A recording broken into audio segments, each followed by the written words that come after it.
എൻ്റെ എല്ലാ പ്രിയപ്പെട്ടവർക്കും എന്താ പറയുക, ഇപ്പോൾ അത്യാവശ്യമായിട്ട് ഞാൻ ഈ വീഡിയോ ആയിട്ട് വന്നത്, നെജിലയുടെ ഒരു വിഷയം നമ്മളെല്ലാം കണ്ടു. 10 മാസം ചുമന്ന് പ്രസവിക്കുന്നതാണ് നമ്മളെല്ലാ കുഞ്ഞുങ്ങളെയും. നെജിലയുടെ ഉമ്മ പ്രസവിച്ചതുപോലെ തന്നെയാണ് മസ്റൂറായെ നെജിലായും പ്രസവിച്ചത്. അതുപോലെ എല്ലാ മാതാപിതാക്കളും 10 മാസം നൊന്ത് തന്നെയാണ് നമ്മളെ മക്കൾക്ക് ജന്മം നൽകുന്നത്. ആ മക്കളെ നമ്മൾ കഷ്ടപ്പെട്ട് വളർത്തുന്നതും. നെജിലയുടെ തലയിലെ വിധിയായിരിക്കാം 4 കെട്ടേണ്ടതും, അല്ലെങ്കിൽ അവളുടെ ഉമ്മ വളർത്തി കൊണ്ടുവന്നതിൻ്റെ പശ്ചാത്തലമായിരിക്കാം അവൾ ഇങ്ങനെ ആയതും. അതിന് നെജിലായ മാത്രം നമ്മൾ കുറ്റം പറയരുത്. ഉമ്മായെ എന്തോ പറഞ്ഞു എന്നും പറഞ്ഞ് രായമ്മ ഓടി വന്നുകൊണ്ട് കർമ്മ എന്ന് പറഞ്ഞ് നിങ്ങൾക്ക് യാതൊരു അർഹതയുമില്ല എൻ്റെ പൊന്നു സ്ത്രീയെ. കർമ്മമുണ്ട്, എല്ലാവർക്കും ഉണ്ട്. കർമ്മ എന്നുള്ളത് എല്ലാവർക്കുമുള്ള ഒരു കാര്യം തന്നെയാണ്. ആ ഉമ്മ എന്ത് കണ്ടിട്ടാണ് അത് പറയുന്നതെന്ന് തോന്നിയപ്പോൾ ആ ഉമ്മ ഷാൻ ഇല്ലെങ്കിൽ ഇവർക്കൊപ്പം സഹകരിക്കുമല്ലോ. ഷാൻ ഇല്ല എന്ന് വന്നാൽ ഉമ്മായും വാപ്പാ വീട്ടിൽ നിന്ന് ഇറങ്ങില്ലല്ലോ. അതെന്തുകൊണ്ട് നിങ്ങൾ സംസാരിക്കുന്നില്ല? ഷാനെ കണ്ടാൽ അവർക്ക് പിടിക്കില്ല. എന്തുകൊണ്ടാണ്? മോൾക്കൊരു ഭർത്താവിന് വേണ്ട. അവർക്ക് മോൾ ഏത് രീതിയിലും പൈസ കൊണ്ടുവരുന്നതാണ് ആ ഉമ്മായ്ക്കും വാപ്പായ്ക്കും വേണ്ടത്. കണ്ടു നിന്ന പശ്ചാത്തലം കൊണ്ട് ഞാൻ പറയുകയാണ്. അതുപോലെ തന്നെ ആ പൊടിക്കൊച്ചും ഇപ്പോൾ പഠിച്ചു വെച്ചിരിക്കുന്നത് മനസ്സിലായില്ലേ? അവിടെയും ഇവിടെയും കേട്ടത് കൊണ്ടാണ് ആ കൊച്ചിപ്പോൾ അങ്ങനെ സംസാരിക്കുന്നത്. അങ്ങനെ ഒരു വളർത്താത്തതോ അല്ലെങ്കിൽ ദ്രോഹിക്കുന്ന ഒരു മാതാവായിരുന്നെങ്കിൽ ആ കുഞ്ഞുങ്ങൾ ഇത്ര വളരുമോ? എവിടെ പോയാലും ആ കുഞ്ഞുങ്ങളെ ചേർത്താണ് പിടിച്ചിട്ടുള്ളത് ഈ നെജില. അതിൽ ഞാൻ ആരെയും കുറ്റം പറയില്ല. ബിഹേവിയറായ കുഞ്ഞ് അവർക്കൊപ്പമുണ്ട്.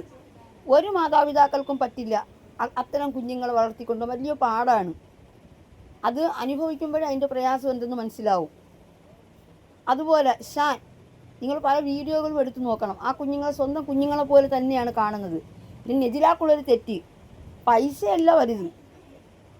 ചിലപ്പോൾ കുടിക്കും. മദ്യപാനം ഒരിക്കലും അങ്ങനെ പെട്ടെന്ന് തീരുന്ന കാര്യമല്ല. സ്വന്തം മാതാവ് തള്ളി പറയുന്നു, അത്ര പോലും ഈ ഷാൻ ഇവരെ തള്ളി പറഞ്ഞിട്ടില്ല. അത് നിങ്ങളെല്ലാവരും മനസ്സിലാക്കണം. പിന്നെ രായമ്മയ്ക്കുള്ള മറുപടി, രായമ്മ ഒന്നും പറയണ്ട. നിങ്ങൾ ചെയ്ത തെറ്റാണ് ഇപ്പം നിങ്ങൾക്കെതിരെ ആൾക്കാർ വിരൽ ഞൂണ്ടിക്കൊണ്ട് വരുന്നത്. നിങ്ങൾ ചെയ്തിട്ടുള്ള തെറ്റാണ്. ഈ ഷാനവാസും ഷിയാസും ഒക്കെ നിങ്ങളുടെ കാമുകന്മാരാണോ എന്ന് എനിക്കറിയില്ല. പക്ഷെ ഇപ്പോൾ നിങ്ങളുടെ തെളിവ് സഹിതമല്ല അവർ കൊണ്ടുവരുന്ന ഓരോന്നും. ഒരു ഗ്രൂപ്പിൽ നിങ്ങളെ കൊണ്ടുപോയി തള്ളിയിടില്ലല്ലോ അങ്ങനെ ആരും ഒറ്റയ്ക്ക്. നിങ്ങളുടെ സ്വന്തം ഇഷ്ടപ്രകാരം ഗ്രൂപ്പിൽ ചേരാൻ ആരും നിങ്ങളെ തള്ളിക്കേറ്റില്ല. അതിൻ്റെ അഡ്മിനും നിങ്ങളാണ്.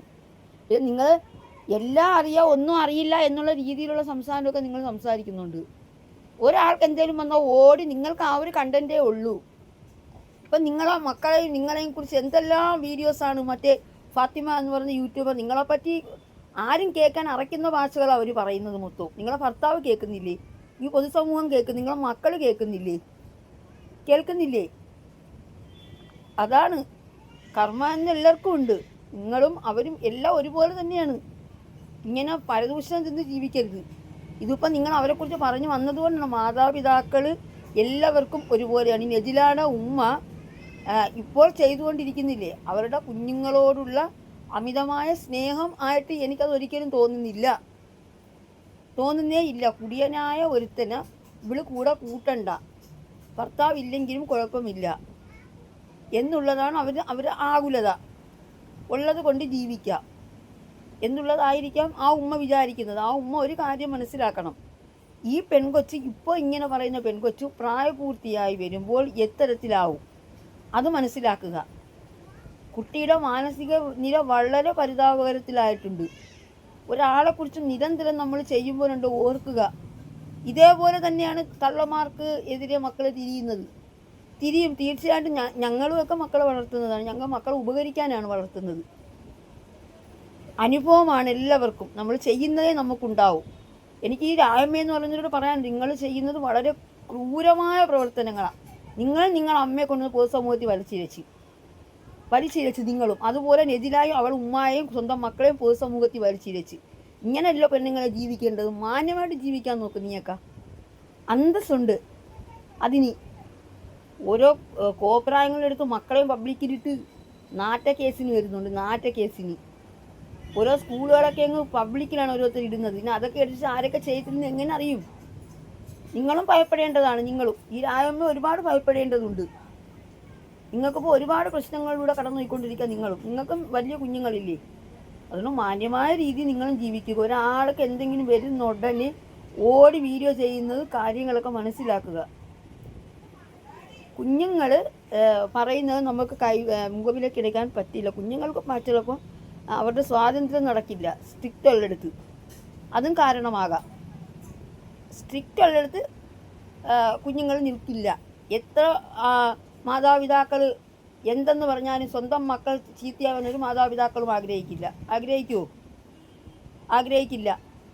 അതുപോലെ തന്നെ ഈ നെജിലയുടെ ഉമ്മ, നെജിലയെക്കുറിച്ച് എന്തെല്ലാം നിങ്ങളോട് പറഞ്ഞു. ഇപ്പം നെജിലയുടെ ഉമ്മയെക്കുറിച്ചും റബ്ബ് തൊട്ട് താക്കട്ടെ. ഇങ്ങനെയുള്ള പ്രവർത്തനങ്ങൾക്ക് ആർക്കും വരാതിരിക്കട്ടെ. നിങ്ങളോടും പറയും, നിങ്ങളമ്മ നിങ്ങൾ മുഖാന്തരം എത്രമാത്രം കരയുന്നു. ഇപ്പോൾ നിങ്ങൾ ആ വയസ്സാമ്യം കൊണ്ടുവന്നിട്ട് നിങ്ങളുടെ മക്കളുടെ മുമ്പിൽ അന്യ ആണുങ്ങളുടെ പേരിൽ ചൂഷണം ചെയ്യപ്പെട്ടു. നിങ്ങൾ തെറ്റ് ചെയ്തില്ലെങ്കിലും ലോകം മൊത്തം അത് പറക്കും. നിങ്ങളുടെ എന്തെല്ലാമാണ് അതിൽ പറയുന്നത്.